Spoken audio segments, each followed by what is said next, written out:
Some kids who have autism spectrum disorders have a hard time understanding what's coming up in the future, what's happened in the past, and what's happening that actual day. That's one of the reasons that I love to make a weekly calendar.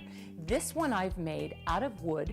I use laminated icons and Velcro, and it's a great way to show your son or daughter what's happened in the past, what's coming in the future, and what's going to happen that day. And as the things go by, you simply take them off, and they know what's coming the next day. This calendar shows all the things that have happened in a week, but you can break it down even further for your kids and make an activity schedule, which can also be a chore board. I also want to show you how to make this great activity schedule.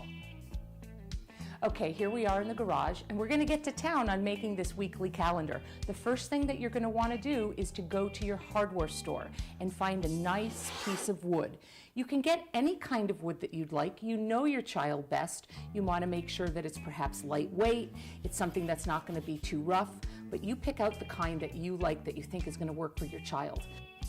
When you're at the hardware store, you can either have them cut it for you, or you can get it home and cut it to the exact size that you want. Okay, we're going to sand it because we want to make sure that nobody's going to get any splinters.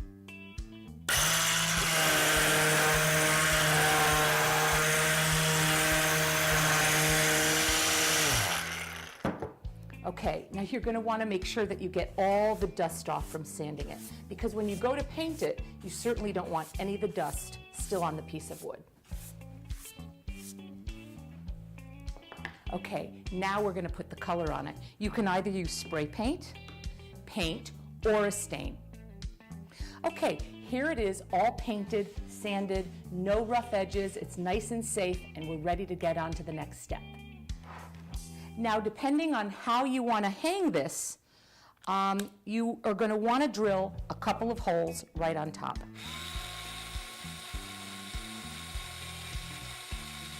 So for our next step, we're going to decide how wide you want the days of the week to be.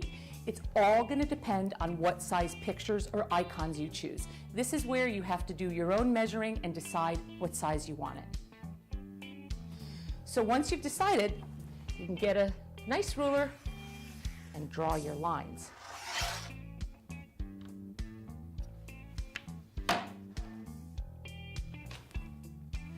Okay, there's a couple of ways that you can make these nice lines on the board. One way is that you can take your painter's tape and put it down on the wood and make a stripe. But if you're going to do it and paint the stripe in, make sure that the wood you've chosen is a non-porous wood. Otherwise, the paint will bleed into the wood.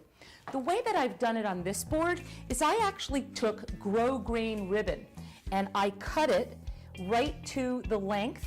So when you put the grosgrain ribbon down, you're going to want to make sure that you use a glue that dries clearly and it adheres to wood and to fabric. It's very easy to find at any of your supply stores. The next step is to paint the lines if that's what you're going to choose to do. I've chosen a nice water-based paint.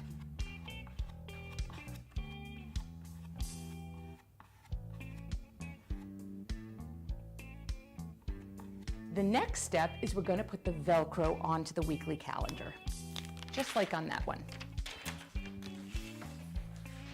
All you want to do is measure it and place it right down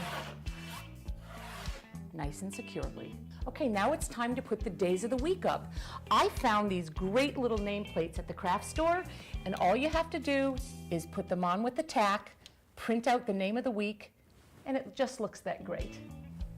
And now it's time to laminate our icons. You take the icons and you put it into a laminating pouch. Now remember, if you don't own a laminating machine, go to your office supply store and they can actually laminate it for you. You can also buy self-laminating sheets.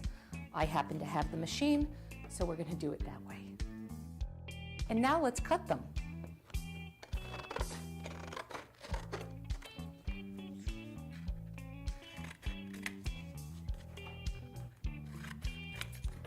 Okay, now we're ready to put the Velcro on the back. put it onto our weekly calendar, and I want to remind you that you can take your own pictures, you can use words, or you can use clip art from a variety of companies.